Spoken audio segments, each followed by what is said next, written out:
Sharifu Baluku w'emyaka 3 omutuuze ku kyalo Kitoonya mu Gombola y'e Kalangula ye yafiiridde mu kuyiguluka kw'ettaka ekiri ekyakeesezza olwaleero mu nsozi za Rwenzori bwe lyakubye ennyumba mwe yabadde yeebase. Obuzibu bwavudde ku nkuba eyatonnya ekiro eyalesse nga yonoonye kumpi buli kintu mu disitulikiti y'e Kabalole ne Bunyangabo. We tutuukidde mu kitundu kino tusanze abantu bakyayiwa mu kifo kino okudduukirira embeera. Bwadde budde bwa kiro abantu bonna tubadde gasitegeere nti kiyinza kukola bwe kiti ekitaka ate omuntu ekitaka nekiva engulu y'ennyumba ate nkisalawo nekimuje engulu nekimuziika wano kujja wano basanga embegezo bakwata amabaati bakuba kikanga beje bagama abantu bakuba n'endu tubadde wali mu kibanda mu mupiira sawa musabuze kiro ntujja wano tukola omubagezo. Bamuliranwa Babaluko kati omugenzi nabo bali mu bweraliikirivu nti ekyagudde wa munnaabwe kyandidde ewaabwe. So nanyoni mpora nyino obutini bwingi muno kuno tinkyasabara kwikarayo mpora nyenda ndugeyo nfuna omwanya ogurungi.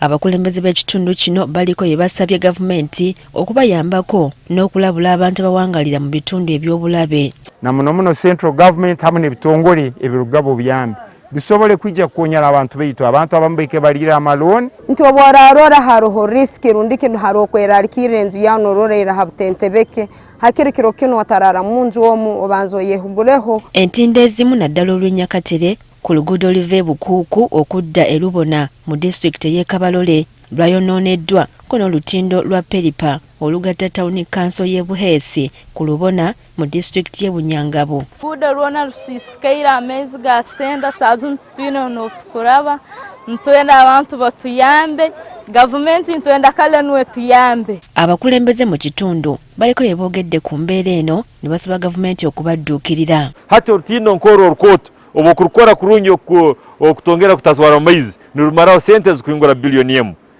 emu kandi itu mu bajeti yaitu twine sente ziri hansi ya biliyoni emu. Habwekyo okusaba kwaitu kuri the office of the prime minister okutwanguhirra bakatusagika omukugaraho entindo zinu. Yamyuka RDC w'e Kabalole Ssekabito Joseph ategeezezza nga bwe baweereza bagenda okukola lipoota ku njega eno okumanya abakoseddwa gavumenti esobole okubadduukirira. Because as I talk, we have sent our technical team on ground from the budget officers then the CDOs. Ono era alabudde abantu abawangalira mu bitundu by'ensozi okugira nga babyetegula. So twagala basaba ku lw'obulungi bw'obulamu bwaffe n'eggwanga lyaffe buve mu makubo g'amazzi.